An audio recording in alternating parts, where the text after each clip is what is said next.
Good morning, students. Now today we start third unit. Third unit जो है वो continuation में ही चलेगी जैसे हमने फर्स्ट और सेकंड यूनिट की है. फर्स्ट थ्योरम है risk representation theorem for bounded linear functional on CAB. Risk representation theorem जो है वो इंपॉर्टेंट है. स्टेटमेंट क्या है? Let F belongs to C star AB, that is F is bounded linear functional on CAB. C star AB से belong कर रहा है F, मतलब क्या है? F कैसा है आपका? बाउंडेड लीनियर फंक्शनल है. किस पे? CAB पे. Then there exists a function G in BVAB such that, कहने का मतलब एक ऐसा फंक्शन आना चाहिए जो किससे बिलोंग करे? BVAB. BVAB means bounded variation. Bounded variation आपने पढ़ा हुआ है ऑलरेडी, मैथमेटिकल एनालिसिस में पढ़ा था आपने.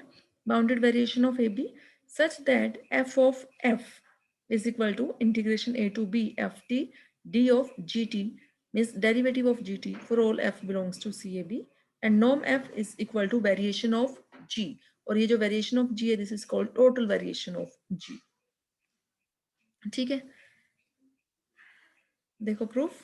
If we regard CAB as a subspace of beta, ये जो सिंबल है बीटा या आप कैपिटल B भी बना सकते हो सिंबल जो है AB, the space of bounded functions on AB. जो BAB जो आपका स्पेस है वो कैसा स्पेस है? सारे बाउंडेड फंक्शंस हैं उसमें. और CAB जो है हम क्या मान सकते हैं? उसका एक सब स्पेस मान सकते हैं. ठीक है, क्योंकि जो ये आपका स्पेस है CAB, अब इसमें किस टाइप्स के फंक्शन है? Continuous function. CAB is the set of all continuous functions defined on AB और BAB is the space of all bounded functions defined on AB. ठीक है, अब आपको यह पता है कि जो भी कॉन्टिन्यूस फंक्शन है every continuous function on a closed interval is bounded. ये रिजल्ट आप लोगों ने पढ़ा हुआ है. ठीक है, अब जो ये फंक्शंस हैं जो CAB में जितने भी फंक्शंस हैं वो सारे कॉन्टिन्यूस फंक्शंस हैं जो इस क्लोज इंटरवल AB पे डिफाइंड है. तो वो सारे के सारे कैसे हो गए? बाउंडेड हो गए. तो इसका मतलब CAB क्या है? एक सबस्पेस है बीटा AB का. हेंस बाय हार्न-बनाक थ्योरम अब हम यूज कर रहे हैं. हार्न-बनाक थ्योरम क्या कहती है कि फंक्शन जो f है उसको हम क्या कर सकते हैं? एक्सटेंड कर सकते हैं to a bounded linear functional f naught तक. डिफाइंड किस पे? Defined on AB such that norm f nor is equal to norm f. अब फंक्शन f को हम एक्सटेंड कर रहे हैं. एक्सटेंड करने का क्या मतलब है? हम उसकी डोमेन को बढ़ा रहे हैं फंक्शन की. तो लेकिन क्या कहते हैं हम? छोटे डोमेन पे तो वो दोनों क्या रहते हैं आपके? सेम रहते हैं फंक्शंस. तो क्या कह रहे हैं? By Hahn Banach theorem f can be extended to a bounded linear function f naught defined on AB such that norm f naught is equal to norm f. दोनों की नॉर्म जो है वो सेम है. Now we define a characteristic function. Characteristic function भी आपको पता है xi tx 1 है वैल्यू. अगर x जो है इस इंटरवल मींस a से t से, जो ये हमने इंटरवल लिया हुआ है AB इसको हमने ब्रेकअप किया हुआ है. अगर x a से t के बीच में लाई कर रहा है तो वैल्यू 1 है और अगर t से b के बीच में लाई कर रहा है तो वैल्यू क्या है इसकी? 0 है. Then clearly for each such t xi t belongs to beta AB. तो ऐसे हर t के लिए जो xi t है वो किससे बिलोंग करेगा? बीटा AB से, क्योंकि ये फंक्शन कैसा फंक्शन बन चुका है? आपका बाउंडेड फंक्शन बन चुका है ना, क्योंकि वैल्यू तो 1 है या फिर वैल्यू क्या है इसकी? 0 है. Now define a function g. अब हम एक फंक्शन g डिफाइन कर रहे हैं. कैसे डिफाइन किया हमने? g of t is equal to f naught xi t for all t belongs to AB. एक फंक्शन g डिफाइन किया हमने. नाउ वी शो, अब हम क्या शो करना चाह रहे हैं कि फंक्शन g जो है वो बाउंडेड वेरिएशन का है. अगर g बाउंडेड वेरिएशन का शो करना है तो उसके लिए आप एक पार्टीशन कंसिडर करते थे. तो हमने पार्टीशन ले ली क्लोज इंटरवल AB की और उसमें जो पॉइंट्स लिए पार्टीशन में वो क्या ले लिए? T0 T1 T2 up to so on Tn where T0 is equal to A and Tn is equal to B. ये कोई भी पार्टीशन ली क्लोज इंटरवल AB की. Then consider the sum. ये सम कंसिडर किया summation I varying from 1 to n mod GTi minus G of Ti minus 1. Now this is equal to, अब हमने क्या किया? जो टर्म है g of Ti minus G of Ti minus 1 इस term से हमने मल्टीप्लाई भी किया है इसको और डिवाइड भी किया है टर्म को.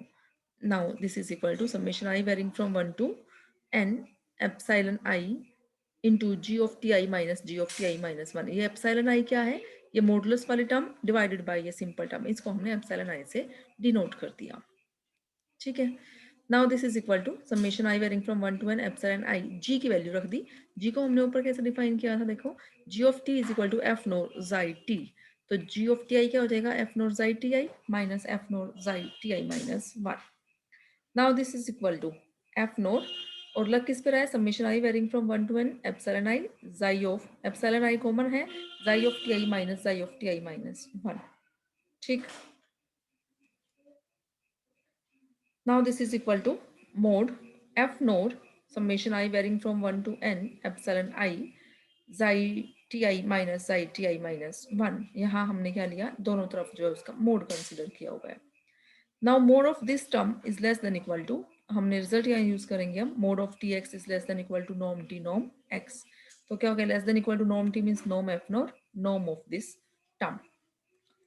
Now norm F naught is equal to norm F, ये तो हमने ऊपर थ्योरम यूज की थी, हॉर्नबनाक थ्योरम, ये ऊपर रिजल्ट था ना आपके पास नोम, कि हम उसको एक्सटेंड कर सकते हैं हॉर्नबनाक थ्योरम से कि नोम एफ नोट जो है वो किसके इक्वल है, नोम एफ के इक्वल है, वही हमने रिजल्ट यूज किया।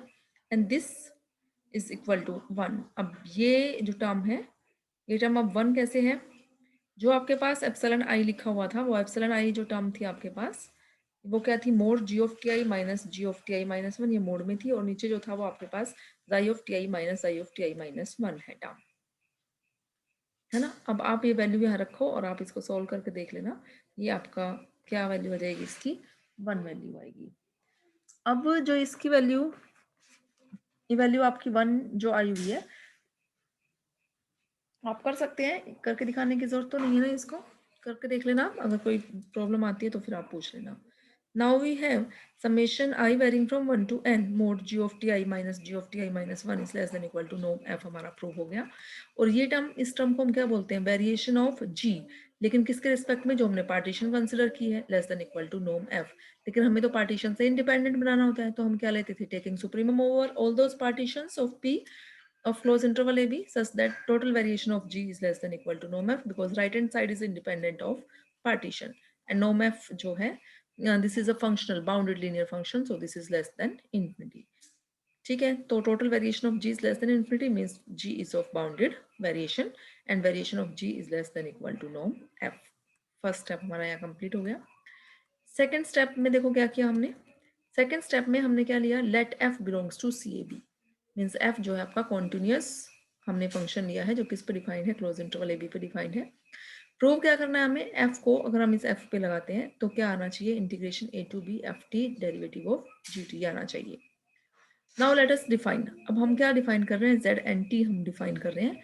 क्या डिफाइन किया, summation I varying from 1 to n F of T i into ये करेक्टरिस्टिक फंक्शन के टर्म्स में chi of T i applying on t minus जाई of T I minus 1 applying on t. ये step आपको ध्यान रखना है कि जेड एन टी जो है वो क्या डिफाइन किया गया है।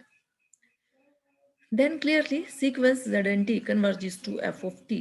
अब जो ये सीक्वेंस बनेगी आपकी जेड एन टी, जो ये सीक्वेंस बनेगी मीन्स आपने इसमें यहाँ एन को वेरी करना है, means z one t z two t z three t up to so on. जब 1 रखोगे तो सिर्फ यहाँ एन वन सिर्फ एक ही टर्म आएगी, यहाँ 2 रखोगे तो 2 टर्म्स का सम, 3 रखोगे 3 टर्म्स का सम एंड अप टू सोन। ठीक है, और ये सीक्वेंस जो है वो किसको कन्वर्ज करेगी, एफ ऑफ टी को, that is norm Z N minus F, इसका हमने नॉर्म कंसिडर किया। दिस टेंड्स टू 0 क्योंकि सीक्वेंस जेड एन किसको कन्वर्ज कर रही है, एफ टी को कन्वर्ज कर रही है, तो इनका ही डिफरेंस का नॉर्म क्या होगा, 0 को टेंड करेगा, as n tending to infinity. Now applying f naught, f naught अब अप्लाई किया जेड एन पे, तो क्या है, f naught z n is equal to f naught, जो जेड एन की वैल्यू है वो हमने यहाँ रख दी। Now this is equal to summation I varying from 1 to n F of T i, f naught को यहाँ अप्लाई कर दिया क्योंकि एफ नोर जो है वो आपका लीनियर फंक्शनल है, लीनियर फंक्शन है तो स्केलर आप अंदर बाहर जो है वो आप शिफ्ट कर सकते हो। Now this is equal to summation I varying from 1 to n F of T I, और एफ नोर जाई टी आई जो है वो क्या हो गया, जी ऑफ टी आई जो हमने ऊपर डिफाइन किया था function G minus G of T I minus 1।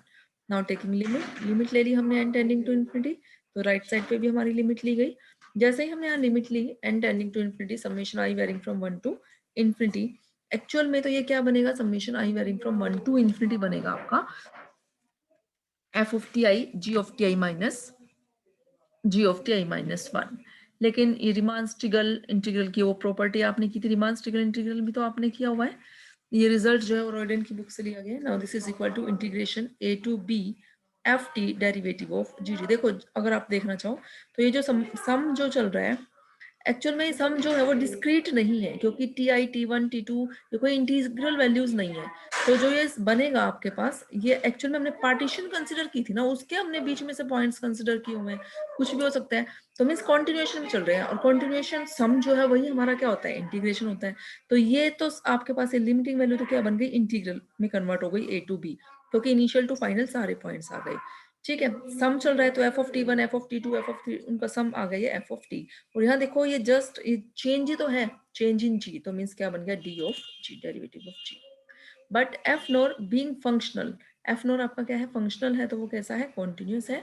So f naught f is equal to integration A to B F T derivative of G T.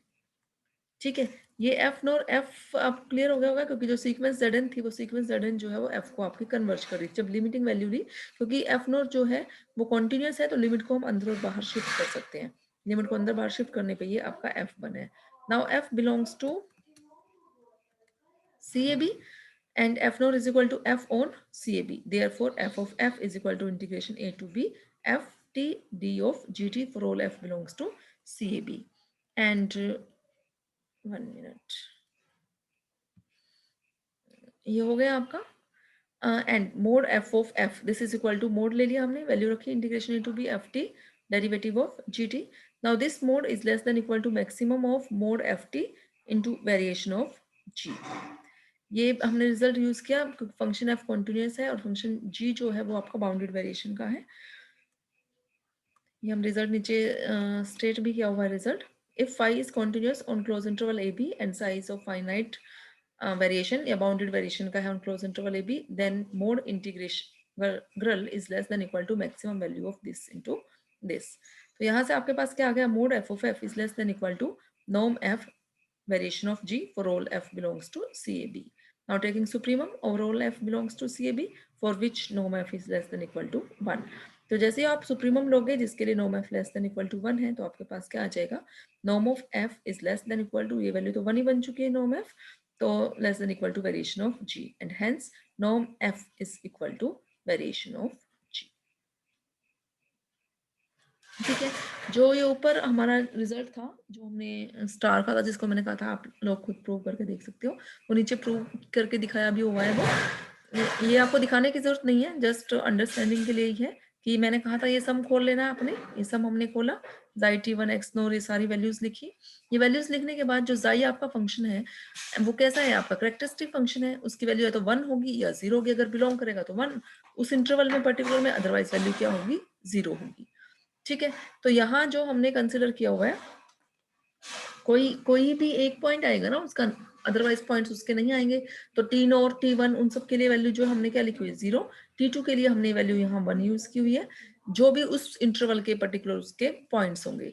तो जो भी आप कोई ना कोई एक ही वैल्यू आएगी, जो भी वैल्यू आएगी, तो एप्सिलॉन 1 आएगा या एप्सिलॉन 2, कोई एक वैल्यू आएगी, जो भी वैल्यू आ रही है और उसका मोड जो है वो 1 है, हम ऊपर बता चुके हैं उसका मॉडुलस वैल्यू 1 है, तो इसलिए जो नॉर्म की वैल्यू जो है वो आपके पास क्या आ रही है, ये 1 आ रही है।